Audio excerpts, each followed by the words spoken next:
এক সপ্তাহ ধরে আমাদের এখানে টানা বৃষ্টি চলছে। সকালে ঘুম থেকে উঠে দেখি রোদ ঝলমলে আকাশ। তাই ভাবলাম বাড়তি কিছু কাজ করে নি।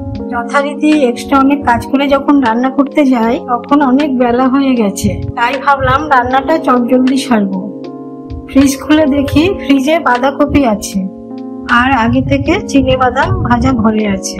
আজ আমি বানিয়ে নেব চিনি বাদাম আর বাঁধাকপি দিয়ে অতি সহজ দুটি রেসিপি।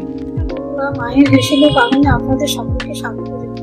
রেসিপি দুটির জন্য নিয়ে নিলাম ছোট বাটির 1 বাটি বাদাম, বড় সাইজ পেঁয়াজ, 9-10টা কাঁচা লঙ্কা, একটা ডাল কারি পাতা, 3-4টে শুকনো লঙ্কা, অন্য কিছু কালো জিরে। তুমি মিক্সিতে 1 বাটি বাদাম, বড় সাইজ একটা পেঁয়াজ কুচি, 9-10টা কাঁচা লঙ্কা আর স্বাদ মতো লবণ দিয়ে ভালোভাবে পেস্ট করে নেব। এতে কোনো জলের ব্যবহার করতে হবে না, পেঁয়াজের রসে খুব সুন্দর পেস্ট হয়ে যাবে।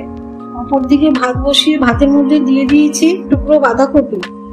বাঁধাকপিটাকে সুতো দিয়ে ভালোভাবে কেটে বেঁধে নিয়েছি, এই বাঁধাকপির পাতাগুলো ভাতের মধ্যে খুলে না যায়। কিভাবে বাঁধলাম সেটা আর দেখালাম না। বাঁধাকপিটা সুসিদ্ধ হলে নামানোর আগে বের করে একটা পাত্রে ঠান্ডা হওয়ার জন্য রেখে দিলাম। অপরদিকে গ্যাসে কড়াই বসিয়ে তড়কা তৈরি করে নিলাম। পাতা, কালো জিরে, 3-4টে শুকনো লঙ্কা, একটু কাঁচা লঙ্কা দিয়ে অন্যদিকে বাদাম, পেঁয়াজ আরো অন্যান্য জিনিস দিয়ে বাদামের যে পেস্টটা করেছি মিক্সিতে, তার থেকে বাদাম পেস্টের বেশি অংশটা একটা বাটিতে নিয়ে বাদাম বাটার রেসিপি তৈরি করলাম। কালো জিরে, 2 কাঁচা লঙ্কা বাটার উপর থেকে তড়কা দিয়ে। বাদাম বাটার মধ্যে তড়কা দেওয়াটা অপশনাল, না দিলেও তেমন একটা স্বাদে তফাৎ হবে না। এই বাটা ভাত, রুটি দুটোর সাথেই দারুণ লাগে। থেকে সেদ্ধ করা বাঁধাকপির টুকরো থেকে সুতো বের করে এটাকে ছুরি দিয়ে ছোট ছোট পিস করে আর সাথে আগে থেকে তুলে রাখা বাদাম বাটার খানিকটা অংশ আর কারি পাতা, কালো জিরে, 3-4টে শুকনো লঙ্কার তড়কা দিয়ে ভালোভাবে মেখে নিলাম।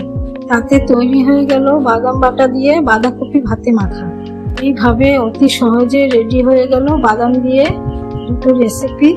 খেতে কিন্তু দারুণ হয়েছে বন্ধুরা। রেসিপি দুটি তোমরাও বাড়িতে ট্রাই করে দেখবে আর আমাকে জানাবে কেমন লাগলো। আমার রেসিপিগুলো ভালো লাগলে অবশ্যই লাইক, শেয়ার, সাবস্ক্রাইব, কমেন্ট করে পাশে থাকবে বন্ধুরা। আবার পরের ভিডিওয় দেখা হবে।